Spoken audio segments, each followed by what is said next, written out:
Wanneer Ca2 omgeskakel word na Ca3 is die tipe reaksie, die korrekte antwoord is D, hidrogenering.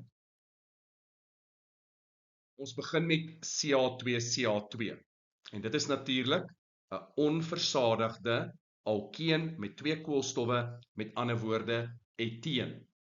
Ons eindig met Ca3, 'n 2 koolstof versadigde alkeen, oftewel etaan. Nou vergelyk hierdie twee met mekaar. Wat het ons gedoen?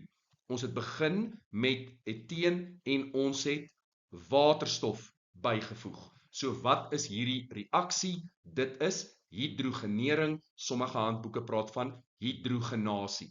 Waar vind dit plaas? In 'n waterstofryke atmosfeer.